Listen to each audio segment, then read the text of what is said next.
بالخصوص آج کی اس بزم نور و سرور کی مسند صدارت کو عزت بخشنے والے مرد درویش شہزادہ کھڑی شریف لخت جگر عارف کھڑی پیر طریقت فخر المشائخ عالی مرتبت کلندر دوران حضرت صاحبزادہ پیر محمد عمر بخش صاحب دامت برکاتہ العالیہ سجادہ نشین آستانہ عالیہ کھڑی شریف مرد درویش رونق بزم صوفیہ محترم حضرت صاحبزادہ پیر ہارون الرشید سبحانی صاحب فخر السادات عالی مرتبت سید ریاض حسین شاہ صاحب فخر العلماء عالی مرتبت مقرر شعلہ بیان حضرت علامہ مولانا ناصر سلطان صاحب۔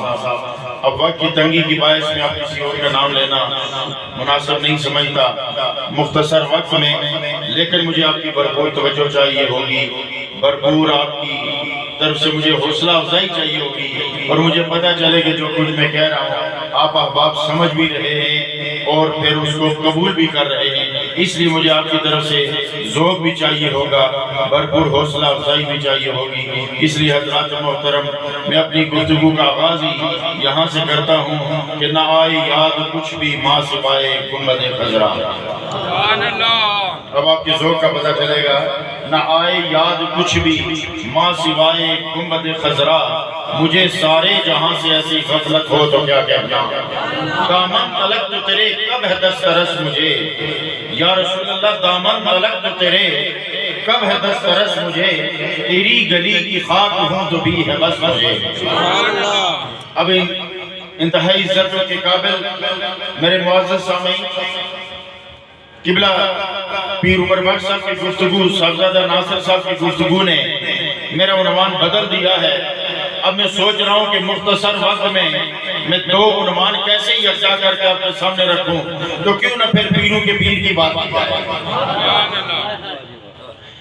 اگر باقی گدی نشینوں کی بات کرنی ہے تو کیوں نہ اس مسند نشین کی بات کی جائے کہ جس مسند پر آ کے جبریل بھی احتیاط سے کھڑے ہوتے، جس مسند کے قریب آ کر جبریل بھی پر احتیاط سے ہلاتے ہیں۔ ارے اس مسند کی بات کیوں نہ کی جائے کہ جس مسند کو عرش بھی سلامیہ کرتا ہے، اس مسند کی بات کیوں نہ کی جائے کہ جس مسند کو سلامیہ کرنے کے لیے 70,000 فرشتے دن کو آئیں، 70,000 فرشتے رات کو آئیں۔ ارے اس مسند پر بیٹھنے والے آقا کریم کے جانشین کو دنیا ابو بکر صدیق کے نام سے جانتی ہے۔ اب میں نے جو آیہ مبارکہ پڑھی ہے، اہل علم و دانش کی توجہ چاہوں گا۔ وَالضُّحَىٰ وَاللَّيْلِ إِذَا سَجَىٰ۔ اب سب توجہ رکھنا ناصر صاحب، اللہ نے فرمایا قسم ہے دن کی، قسم ہے رات کی، مختصر ترجمہ کر رہا ہوں، قسم ہے دن کی، قسم ہے رات کی۔ حضرت آپ کے ڈاکٹر محمد عارف صاحب، اللہ نے قرآن میں قسم اٹھائی ہے۔ میں بالکل تمہید نہیں مان رہا، اپنے عنوان کی طرف آ رہا۔ رب نے کہا دن کی قسم، رب نے کہا رات کی قسم۔ وہ مختصر وقت میں جامع بیان دینا چاہتا ہوں، اور میں قلم و کرتاز سے تعلق رکھنے والے اور الفاظ کی بھول بھلائیوں میں چکر لگانے والے انہیں دعوت فکر دوں گا کہ میری گفتگو ذرا غور سے سننا۔ رب نے کہا دن کی قسم، رب نے کہا رات کی قسم۔ میں نے دن سے کہا بڑی تیری شان ہے، رب نے تیری قسم اٹھائی ہے۔ حسین رضا صاحب توجہ چاہوں گا۔ پھر میں نے رات سے کہا بڑی تیری شان ہے کہ تیری رب نے قسم اٹھائی ہے۔ میں دن سے ہم کلام ہو رہا تھا، میں نے کہا کچھ دیر دوستی کرتے ہیں، کچھ دیر ہم کلام ہوتے ہیں، اتنے میں شام ہونے لگی، سورج ڈھلنے لگا۔ میں نے دن سے کہا ارے ذرا ٹھہر تو صحیح، ابھی تو قصہ درد چھیڑا تھا، ارے ذرا تھم تو صحیح، ابھی محبت کی کہانی چھیڑی تھی۔ اس نے کہا میں نہیں ٹھہر سکتا۔ میں نے کہا کیوں؟ اس نے کہا دیکھتا نہیں کہ سورج ڈوب رہا ہے۔ توجہ ہے، دیکھتا نہیں کہ سورج ڈوب رہا ہے۔ اس آواز کو تھوڑا سا ماشاءاللہ مدینہ ساؤنڈ نے چاہ ہر طرف دھومن اور ایسا بھی تجھے دعا دینے تھوڑی جی آواز کنٹرول ہی رکھو. عرض یہ کر رہا تھا تو جب دن ڈھلنے لگا سورج ڈھل گیا رات چڑھی میں رات سے محبت میں کس سے چھیڑنے لگا. ارے باتیں ہی ہو رہی تھی میں نے کہا ذرا طوالت اختیار کر کچھ راز کی باتیں کرتے ہیں کچھ یار کی باتیں کرتے ہیں کچھ رات میں تنہائیوں کی باتیں کرتے ہیں کچھ سجن کو ملنا ہے کچھ سجن کے ڈیرے تک جانا ہے جانا پردے میں ہے کسی کو پتہ بھی نہ چلے اس رات کو راز رکھنا ہے.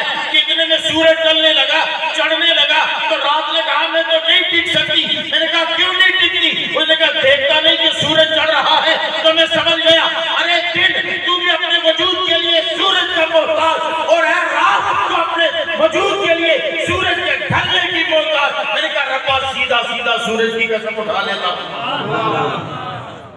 بات سمجھ میں آئی کہ نہیں آئی؟ افتخار صاحب سمجھنے پہ ہو بشارت صاحب ہے توجہ کہ دن بھی اگر اپنے وجود کے لیے سورج کا محتاج ہے عارف صاحب رات بھی اپنے وجود کے سورج کے ڈھلنے کی محتاج دن چڑھنے کا محتاج تو ربا سیدھا سیدھا سورج کی قسم اٹھا لیتا. بات سمجھ میں آئی کہ نہیں آئی؟ میں سورج سے مخاطب ہوا کہ تیری بڑی شان ہے. اب توجہ رکھنا تیری بڑی شان ہے چڑھے تو دن آتا ہے ڈھلے تو رات آتی ہے اور دن کی بھی رب نے قسم اٹھائی رات کی بھی رب نے قسم اٹھائی.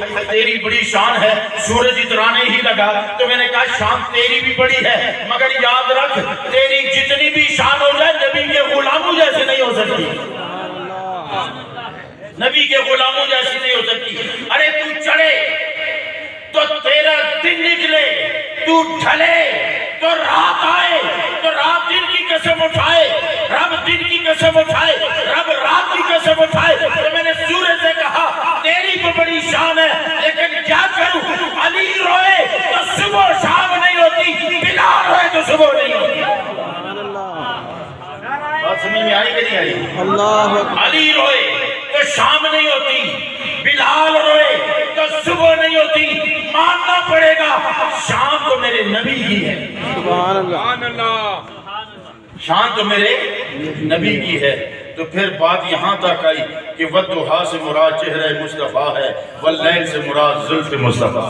سبحان اللہ یا رسول اللہ. وَالضُّحَىٰ سے مراد چہرہ مصطفیٰ ہے واللیل سے مراد زلف مصطفیٰ ہے. کیونکہ اصل میں حقیقت تو یہ ہے کہ میرے آقا اگر کہیں کہ قافلہ فلاں وقت پہنچے گا قافلہ لیٹ ہو جائے تو سورج چڑھے نہ علی کی نماز قضا ہو تو سورج ڈھلے نہ مطلب اگر ڈھلا بھی ہو تو اسے پلٹنا پڑے. تو پھر قسم تو مصطفیٰ کی ذات کی ہوئی. تو پھر میں نے کہا دن سے کیا مراد ہے رات سے کیا مراد ہے؟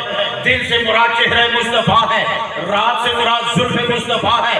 اب آپ آگے بڑھتے ہیں جس عنوان کی طرف میں جانا چاہتا تھا دن یاروں کے لیے سبحان اللہ رات گھر والوں کے لیے سبحان اللہ. دن یاروں کے لیے بات تک پہنچ گئے ہوں گے کہ میں کہنا کیا چاہتا ہوں. دن یاروں کے لیے رات گھر والوں کے لیے. دن کو لوگ بازاروں میں جاتے ہیں رات کو لوگ گھروں میں آتے ہیں.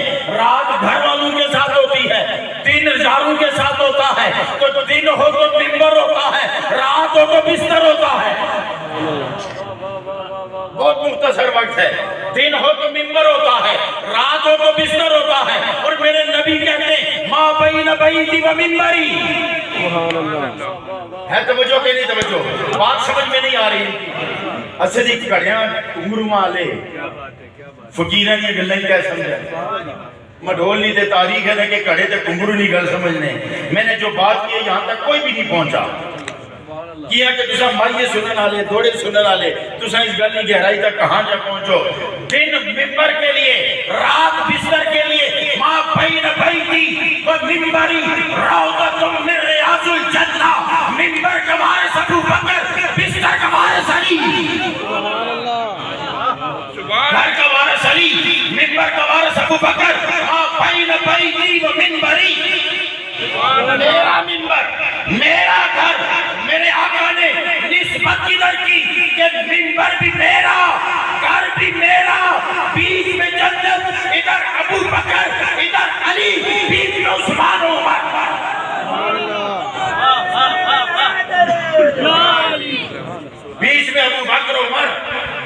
ادھر عثمان و عمر، ادھر ابو بکر، ادھر علی، تو میرے رب نے کہا واللیل والضحیٰ واللیل اذا سجا، تو مجھے کہنے دو رب یوں کہہ رہے سوڑیا تیرے ابو بکر کی قسم تیرے علی، سبحان اللہ، تیرے ابو بکر کی قسم، تیرے علی کی قسم۔ اور سنو ہجرت کی رات ہے، راز کی بات ہے، سمجھو ہے نا، ہجرت کی رات ہے، راز کی بات ہے، اور خود خالق کائنات کہہ رہا ہے سونے راز رکھ نہیں، سبحان اللہ، سونے راز نہ نکل نہیں، سونے آج تیری ہجرت دی رات ہے، راز نہ نکل نہیں، پر یاد رکھی تیرے راز نہ چھپن، نہ ابو بکر کو لو چھپے نہ علی کو لو چھپے۔ تو پھر کیا ہوا؟ امانت حوالہ کی علی کے، تو خدا کی قسم مجھے کہہ لینے دو امانت علی کے حوالے ذات ابو بکر کے حوالے، امانت علی کے حوالے، یہ لوگ تولیں گے، یہ لوگ تولیں گے، یہ شان ابو بکر کو تولیں گے۔ ارے بڑی عجیب ہے، بڑی کمالی حدیث میں پڑھی ہے راوی صاحب، حضرت ابو بکر صدیق غاری چاہتا ہے نا، یا رسول اللہ دشمن تھا غار نے کنارے اوپر آیا سی، انہوں نے پیر نظر آنے پہ، اب یہاں سنیے، انہوں نے کہا اگر ذرا یہ جھک گئے نا تو ہمیں دیکھ لیں گے۔ خدا کی قسم حدیث کے اسی جملے سے مجھے بڑا نکتہ ملا کہ دشمن ہوئے تے پاہمیں سجن ہوئے، نبی کو ابو بکر کو دیکھنے کے لیے جھکنا پڑتا، اللہ اللہ، سبحان اللہ، ابو بکر و نبی کی شان دیکھنے کے لیے جھکنا پڑتا ہے۔ اکڑے ہوئے کو نہیں پتہ چلتا کہ ابو بکر کون ہے، جھکے ہوئے کو پتہ چلے گا کہ ابو بکر کون ہے۔ سبحان اللہ، تکبیر، اللہ اکبر، نعرہ رسالت، یا رسول اللہ، نعرہ تحقیق، حق چاہیے، نعرہ حیدری، یا علی، گلی گلی نگر نگر ابو بکر، ابو اچھا یہ بکر، نعرہ بھی کمال کا نعرہ ہے، یہ نعرہ بھی جو علی کو ابو بکر اور ابو بکر کو علی سے جدا کر کے جھگڑے ڈالتے ہیں نا، وہ اس نعرے سے بھی سبق سیکھو، گلی گلی نگر نگر ابو بکر نگر نگر گلی گلی علی علی، سبحان اللہ، جدائی تو ہے ہی نہیں نا، جدائی تو ہے ہی ہے ہی نہیں نا۔ حضرت ابو دردہ رضی اللہ تعالیٰ عنہ کو میرے آقا نے نہیں فرمایا او دردہ وہ آگے ٹرنا ہے، تک تو صحیح کچھ نہیں آگے ٹرنا بھی ہے، سبحان اللہ، حدیث ہے نا، کسی آگے چل رہا ہے، پتہ کسی آگے چل رہا ہے، یہ ابو بکر ہے، سبحان یہ ابو بکر ہے، اور یہ وہ ہے کہ اس سے بہتر شخص پر کبھی سورج چڑھا ہی نہیں، اللہ، سبحان اللہ، کبھی سورج چڑھا ہی نہیں۔ تو حضرت میرے آقا کریم علیہ السلام کو عرض کرنے لگی یا رسول اللہ دشمن تو یہ سامنے کھڑے ہیں، غار کا آپ تصور کریں، غار ہوتی ہے ٹیڑھی، یعنی نیچی ہوتی ہے، اور نیچی غار میں سے جب باہر دیکھا تو دشمنوں کے پاؤں نظر آئے۔ ابو بکر صدیق نے کہا یا رسول اللہ اگر یہ جھک گئے نا اور غار کے اندر جھانک گئے نا تو یہ ہمیں دیکھ لیں گے۔ ایک تو سبق یہ ملا کہ ابو بکر کو دیکھنے کے لیے یا نبی کی شان دیکھنے کے لیے اکڑنا نہیں پڑتا، دشمن ہو تو بھی جھکے گا تو نظر آئے گا، سجن ہو تو بھی جھکے گا تو نظر آئے گا۔ تو میرے آقا نے فرمایا ما ظنک او ابو بکر ان دو کے بارے میں تمہارا کیا خیال ہے؟ ان دو کے بارے میں تمہارا کیا خیال ہے؟ اللہ ثالثہما، سبحان اللہ، اب صاحب گل کی گہرائی تک انہیں کہ میں کس طرح کھڑا، ان دو کے بارے میں تمہارا کیا خیال ہے کہ جن کا ثالث جو تیسرا ہے وہ اللہ ہے؟ یہ اس کا مطلب یہ ہے کہ تو جب ایک کلے دے نا ابو بکر ایک تو ہے ایک میں ہوں، ہمارے ساتھ اسی غار میں اللہ بھی ہے، اور وہ کون ہے؟ وہ ہمارا تیسرا ہے، ثالثہما، اللہ ثالثہما۔ اب میں واپس اتری جاتا ہوں، میرے آقا نے فرمایا کہ ماں بھائی میری و ممبری، ممبر کی ابو بکر کے حوالے، گھر کی علی کے حوالے، ہجرت کی رات ہے، اب راز کی بات ہے، علی کو کہا علی امانتیں بانٹنا، ابو بکر کو کہا مجھے لے کے چلو، ابو بکر نبی کو لے کے چلے، علی نے امانتیں سنبھالی تو مجھے کہہ لینے دو جو نبی کا بوجھ اٹھائے تو ابو بکر کہلاتا ہے، جو امانت کا بوجھ اٹھائے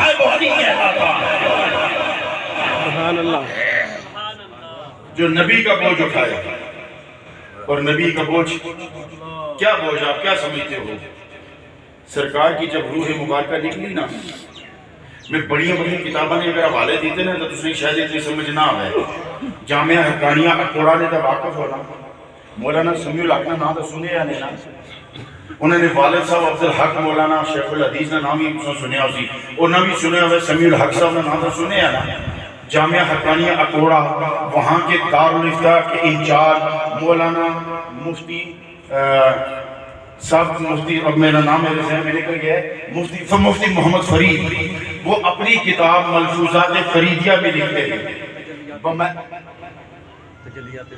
تجلیات فریدیہ میں مفتی فرید صاحب لکھتے ہیں کہ آقا کریم علیہ السلام کی روح مبارکہ کو حوالہ جات کے ساتھ جب نکالا گیا تو پوری کائنات میں گردش دی گئی کہ اس روح کو اب کہاں رکھا جائے۔ اتنی مقدس روح مبارکہ جو ہم نے جسم سے نکالی ہے، جنت میں لے گئے تو کوئی جنت میں ایسا مقام اتنا معتبر نہیں تھا جہاں روح مصطفیٰ رکھی جائے۔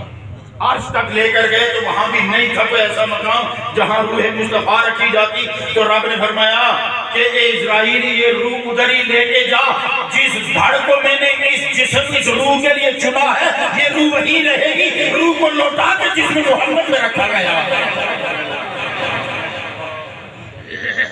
روح محمد کو پھر وہیں پہ رکھا گیا ہے۔ اب سنو، ابھی آپ سن رہے تھے نا کہ سرکار کی کہ حضرت ابوبکر صدیق کا جو واقعہ پر صاحب نے سنایا تھے۔ اب دیکھو کہتے ہیں کہ جب کسی کی تدفین ہوتی ہے نا تو پتہ چلتا ہے کہ یہیں سے مٹی اٹھائی گئی تھی، سبحان اللہ، سبحان اللہ، سبحان اللہ، سبحان یہیں اللہ۔ سے مٹی اٹھائی گئی تھی، تو اس کا مطلب ہے کہ سرکار کی مٹی جہاں سے اٹھائی گئی، ابو بکر و عمر کی مٹی بھی ادھر ہی سے اٹھائی گئی۔ ہائے ہائے سبحان اللہ۔ تو جو مٹی کے بھی شریک ہیں۔ اور پھر عقیدہ دیکھو، میں عموماً ایک بات کہا کرتا ہوں کہ جب عقیدے کی باری آئے تو آج لوگ الجھ گئے ہیں۔ اہل حدیث کے پاس جاؤ تو دلائل کے انبار لگے ہوئے ہیں، دیوبند کے پاس چلے جاؤ تو دلائل کے انبار لگے ہوئے ہیں، اہل تشیع کے پاس جاؤ تو دلائل کے انبار لگے ہوئے ہیں، بریلویوں کے پاس آؤ تو دلائل کے انبار لگے ہوئے ہیں۔ لوگ الجھ کر رہ گئے کہ کدھر جاؤں، تو میں کہا کرتا ہوں فقہ لینی ہے امام اعظم کے پاس جاؤ، فقہ لینی ہے امام مالک کے پاس جاؤ، فقہ لینی ہے امام شافعی کے پاس جاؤ، فقہ لینی ہے امام حنبل کے پاس جاؤ، ارے جس کے پاس مرضی جاؤ، جدھر مرضی چلے جاؤ، شریعت جدھر سے ملتی ہے لے لو۔ عقیدہ لینا ہے تو سیدھا صحابہ کے پاس چلے جاؤ۔ سبحان اللہ، عقیدے کی ایک ہی جگہ ہے، سبحان اللہ۔ آنکھ نکلے تو ڈیلا لے کر نبی کے پاس، اونٹ پاگل ہو جائے تو نبی کے پاس، ارے ٹانگ میں درد ہو تو نبی کے پاس، نظر لینی ہو تو نبی کے پاس، ارے اور تو اور چھوڑو، اونٹ کو بھی پتا ہے کہ نبی مشکل کشا ہے۔ سبحان اللہ، اونٹ کو بھی پتا ہے کہ نبی مشکل کشا ہے۔ عقیدہ لینا ہے تو صحابہ کے پاس جاؤ۔ حضرت ابوبکر صدیق کا جب وقت وصال آیا نا تو لوگ بیمار پرسی کے لیے آ رہے تھے، حضرت علی بھی چند صحابہ کو ساتھ رکھ کے نا اپنے دوستوں کو حضرت ابوبکر کی بیمار پرسی کے لیے گئے۔ جب نکلنے لگے ہاتھ ملا رہے تھے، آپ نے علی کا ہاتھ پکڑ لیا، کہا علی جانا نہیں، میری ایک بات سن کے جاؤ۔ کہا میرا وقت وصال قریب آ گیا ہے، جن ہاتھوں سے سرکار کو نہلایا تھا نا انہی ہاتھوں سے مجھے بھی نہلانا ہے، سبحان اللہ، انہی ہاتھوں سے مجھے بھی کفنانا ہے، انہی ہاتھوں سے مجھے بھی نہلانا اور انہی ہاتھوں سے مجھے بھی کفنانا ہے۔ اور پھر اگلا عقیدہ سنو، کہا میری میت کو سرکار کے دروازے پہ رکھنا، سبحان اور اللہ، وہاں کہنا کہ غلام حاضر ہے اور آنا چاہتا ہے، اگر اجازت ہو تو اندر لے جانا، اجازت نہ ہو تو نہ لے کر جانا۔ خدا کی قسم یہ عقیدہ کس کے لیے ہو سکتا ہے؟ صرف زندگی کا عقیدہ نہیں بلکہ اس کا بھی عقیدہ ہے کہ قبر سے باقاعدہ آواز آئے گی، سبحان اللہ، قبر سے باقاعدہ آواز آئے گی۔ حضرت ابوبکر کی میت مبارکہ روضہ رسول کے قریب رکھ کے کہی گئی سونیا یار آئے گی، سبحان اللہ، سونیا تیرا سجن آیا ہے، تیرا یار غار آیا ہے، اندر آنے کی اجازت چاہتا ہے۔ قبر اطہر سے باقاعدہ آواز آئی کہ دوست کے پاس لے آؤ۔ سبحان اللہ، اللہ اللہ، والضحیٰ واللیل اذا سجا یہ تو صرف صحابہ کے حوالے سے ہے نا، نبی کی ذات کے حوالے سے اگر میں بات کروں نا تو وَالضُّحَىٰ وَاللَّيْلِ إِذَا سَجَىٰ، رات میں راز ہوتا ہے، سبحان اللہ، بے شک رات میں راز ہوتا ہے، دن میں اظہار ہوتا ہے، رات میں راز ہوتا ہے، دن میں اظہار ہوتا ہے، تو پھر وَالضُّحَىٰ وَاللَّيْلِ إِذَا سَجَىٰ اس کو یہ معنی بھی دے سکتے ہیں کہ کعبہ کا حسین تصور میں آتا ہے او ادنا راز ہو جاتا ہے، تو وَالضُّحَىٰ وَاللَّيْلِ کی تفسیر پھر قرآنی سے لو تو بنتا ہے کعبہ کا حسین ہے او ادنا۔ سبحان اللہ۔ اب یہاں تک میں اپنی گفتگو اس کو یہی پہ ختم کرتا ہوں، سمیٹنے کی ابھی موقع نہیں ہے، ورنہ اسی آیت پہ میں ابھی اور بھی دلائل دیتا، معراج کا واقعہ سناتا، یہی باتیں میں آگے بھی بڑھاتا کہ نبی پاک کے گھر کی کیا عظمت ہے، نبی پاک کے منبر کی کیا عظمت ہے، اور درمیان میں جو جنت ہے اس کی کیا شان ہے۔ سبحان اللہ۔ ایک امام کے پاس سوال آیا کہ ایک شخص نے کہا ہے کہ میری بیوی مجھ پر طلاق ہے، جب تک میں جنت میں نفل نہ پڑھوں وہ کیا کرے، اور جنت سنا ہے مرے بغیر نہیں ملتی، جنت مرنے کے بغیر نہیں ملتی، یہ صرف در رسول ہے، نہیں سنتا ہی نہیں مانگنے والا ہے۔ سبحان اللہ۔ زندگی میں اگر جنت چاہیے تو ریاض الجنت میں جاؤ، 2 نفل پڑھ آئے، اس کی قسم پوری ہو جائے گی۔ سبحان اللہ۔ 2 نفل پڑھ کے آئے تو ماں بھائی نبی تھی وہ منبری، یہ اس کا مقام و مرتبہ ہے۔ اب اللہ رب کریم نے فرمایا وَلَقَدْ كَرَّمْنَا بَنِي آدَمَ، تحقیق میں نے بنی آدم کو بڑی عزت دی ہے، بڑا اکرام دیا ہے۔ اب مجھے بتاؤ یہ عزت سے مراد کیا ہے؟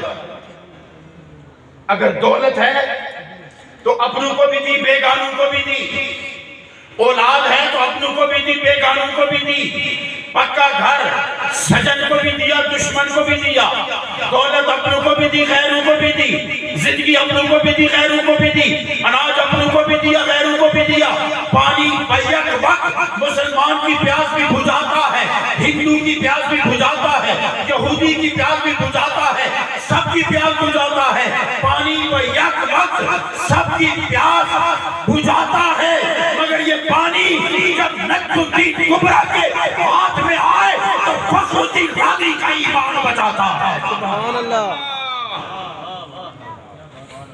اب سوچیں گے کہ یہ کیا کہہ رہا ہے؟ پانی ہے تو بیک وقت پیاس بجھانے کا کام کرتا ہے، مگر نجم الدین کبریٰ کے ہاتھ میں آئے تو فخر الدین رازی کا ایمان بچاتا ہے۔ حضرت امام فخر الدین رازی رحمت اللہ تعالیٰ علیہ اور حضرت نجم الدین کبریٰ، امام فخر الدین رازی مفسر قرآن، علماء میں چمکتا ستارہ اور جید علماء میں ان کا نام آتا ہے۔ حضرت نجم الدین کبریٰ نے اپنے خلیفہ کو کہا کہ آج نبی پاک کی امت کا ایک اجل عالم ہے، دنیا سے اس کے بے ایمان جانے کا خطرہ ہے، اس کا ایمان ڈاماڈول ہے۔ اب کیا تھا؟ وقت وصال تھا، نزا کی کیفیت تھی کہ شیطان پہنچ گیا، اس نے کہا فخر الدین رازی مان لے کہ اللہ ایک نہیں ہے، اور اگر تو کہتے کہ اللہ ایک ہے تو دلیل دے۔ امام فخر الدین رازی نے ایک دلیل دی، شیطان نے اس کے رد میں دلیل پیش کی، پھر آپ نے کہا ایک اور دلیل دی، شیطان نے اس کا رد پیش کیا، پھر ایک اور دلیل دی، شیطان نے اس کا رد پیش کیا، پھر ایک اور دلیل دی، شیطان نے اس کا رد پیش کیا، حتیٰ کہ 360 دلائل دیے، 360 کے 360 دلائل شیطان نے رد کر دیے۔ ادھر نجم الدین کبریٰ نے اپنے مرید سے کہا کہ آج فخر الدین رازی کا ایمان خطرے میں ہے۔ اب وہ مرید سیانہ تھا، اس نے کہا حضرت جی پھر تساں کڑے دیہڑے کام ہی سو، تساں کڑے دیہڑے کام ہی سو، اساں سنیا ولی مشکل کشائی کرنے۔ ایک میرے ساتھ بھی الجھ گیا، کہنے لگا یہ علی مشکل کشا کیوں کہتے ہو؟ مشکل کشا تو اللہ ہے، سمجھ آئی؟ علی مشکل کشا کیوں کہتے ہو؟ مشکل کشا تو اللہ ہے۔ میں نے کہا تجھے کس نے بتایا؟ اے ان کا تھوڑی جی سیانی عقل آ رہی ہے تو تھوڑی سمجھنے کی کوشش کرے۔ اس آخر جی میں کی ہمارے استاد بتایا، دسیا۔ میں نے کہا تجھے کس نے بتایا؟ اس نے کہا جی مجھے میرے استاد نے بتایا۔ میں نے کہا اگر تمہیں وہ نہ بتاتا، کہنے لگا پھر تو بڑی مشکل ہو گیا، سمجھے گی آپ صاحب، پھر تو بڑی مشکل سی، اگر میں کی ہمارا استاد نہ دسنا تو پھر بڑی مشکل سی۔ میں نے کہا پر اس کا مطلب یہ ہے کہ اللہ کی مشکل کشائی سے پہلے تو تجھے تیرے استاد نے مشکل کشائی کی نا۔ ایک لطیفہ بھی سنائی چھوڑا اگر ناراض نہ ہو تو۔ حضرت بندہ سی نا میں جٹ دیسی جٹ پنجابی دیسی اور بالکل سادے جڑے ہونے نا، اس نے گاں بچی دی تھی، بڑی خوبصورت بچی سی، اس کی بڑی پیاری سی حضرت صاحب محترم سائیں ہارون اس اوپر چھتا پر بنی نا تلسی سردیاں سن اوپر بدی تو بیوی کی آقا کہ اپنا خیال رکھیں ٹہی نہ پہ گزرے ٹھیک تو مری جاتی وہ چلا گیا کمرے پر جب مڑی آیا تو تکنا جو بچی جڑی ہے نا وہ موئی کوئی تو بیوی کی آقا ایک ایسی کہیں نہ کسی آخر سے اس کی بنی ہے تو اس میں خیال نہیں رکھے تو مری گئی، اس نے کہا چھوڑو جی بس اللہ نے کمل کہ اللہ نے کمل تو پہلے میں تو کی دسی نہ سا چھوڑیا اللہ نے کم تو بعد میں پہلے دسی گیا تو پھر نے اسے کہا کہ اللہ کی مشکل کشائی سے پہلے تو تجھے مشکل کشائی اس نے کی نا جس نے تجھے یہ بتایا کہ اللہ مشکل کشا ہے، سمجھو کہ نہیں؟ تو عرض یہ کر رہا تھا کہ بات میں کر رہا تھا کہ اللہ رب العزت نے تو انہوں نے کہا حضرت جی پھر آپ کس کام کے؟ انہوں نے کہا لے دے پانی، آپ وضو کے لیے جا رہے تھے، ہاتھ میں چلو میں پانی لیا، فخر الدین رازی کے وطن کی طرف پھینکا، وہاں سے چھیڑا چلا سیدھا ان کے منہ پہ جا کے لگا اور ساتھ ہی آواز گئی، کہا فخر الدین رازی تو دلائل کیوں دیتا ہے؟ کیا دیتا کہ بغیر دلیل کے ایک مان لیا؟ اب میں بھی آپ سے ایک سوال کرنا چاہتا ہوں، اللہ ایک ہے، ہم نے کیسے مان لیا کہ اللہ ایک ہے؟ تو سنیے آقا کریم نے، بس یہ میری آخری بات ہے، آقا کریم علیہ السلام نے ایک یہودی سے گھوڑا خریدا، جب گھوڑا خریدا مال قیمت طے ہو گئی، سرکار اپنے ٹھکانے کی طرف تشریف لے گئے، واپس آئے تو ایک منافق دیکھ رہا تھا، اس نے اس یہودی کو کہا کہ ان کے ساتھ تمہارا سودا کتنے میں ہوا ہے؟ جی اتنے میں ہوا، اس نے کہا میں اتنے زیادہ دیتا ہوں، گھوڑا مجھے دے دے، صرف معاملہ بگاڑنے کے لیے۔ جب سرکار پیسے لے کر آئے تو یہودی مکر گیا جی کہ آپ کا میرا سودا ہوا ہی نہیں۔ انہوں نے کہا کیا بات کرتے ہو، تمہاری اور میری ابھی بات ہوئی ہے، قیمت طے ہوئی، میں قیمت لینے گیا اور تو اپنے وعدے سے پھر گیا ہے۔ ابھی یہی بحث چل رہی تھی کہ صحابہ کا ایک ٹولہ آیا، ان میں حضرت حضرت حذیفہ رضی اللہ تعالیٰ عنہ بھی ان میں شامل تھے۔ تو حضرت حذیفہ نے آگے بڑھ کے پوچھا یا رسول اللہ کیا معاملہ ہے؟ انہوں نے کہا جی کہ اس نے کہا میرا گھوڑے کا معاملہ طے ہوا تھا، اب یہ اپنے وعدے سے پھر گیا ہے، اور مسئلہ یہ، اب یہودی نے کہا جی کہ آپ کے مذہب میں تو گواہ کو بڑی اہمیت ہے، آپ گواہ لائیں۔ سرکار نے فرمایا میرے پاس گواہ نہیں۔ حضرت حذیفہ رضی اللہ تعالیٰ عنہ آگے بڑھے، انہوں نے کہا یا رسول اللہ میں گواہی دیتا ہوں آپ سچے ہیں، یہ جھوٹا ہے۔ سبحان اللہ۔ آپ نے فرمایا کہ تو سودے کے وقت تھا؟ انہوں نے کہا جی میں سودے کے وقت تو نہیں تھا، لیکن میں گواہ ہوں کہ آپ سچے ہیں، یہ جھوٹا ہے، میں گواہی دینے کے لیے تیار ہوں۔ سبحان اللہ۔ سرکار نے فرمایا جب تو موقع پہ نہیں تھا، اب سنیے ذرا توجہ سے، جب تو موقع پہ نہیں تھا تو گواہی کیسے دے رہا ہے؟ انہوں نے کہا یا رسول اللہ میں نے پڑھا کہ نہیں اشہد اللہ الہ الا اللہ؟ سبحان اللہ۔ تو سارے پڑھنے ہو نا؟ انہوں نے کہا میں بھی پڑھے نا اشہد اللہ الہ الا اللہ کہ میں گواہی دیتا ہوں اللہ ایک ہے۔ تو آہنے لگے یا رسول اللہ میں تو کوئی نہیں تکیا کہ وہ ایک کن یا دو، سبحان اللہ۔ میں تو کوئی نہیں تکیا، لیکن میں گواہی دینا کہ وہ ایک ہے، میں تکیا کوئی نہیں پر میں گواہ کے ایک ہے۔ تو جب تسا نے آخنے اوپر میں اس نہیں گواہی دے سکتے تھے ہے ہی چھوٹی جی گل ہے۔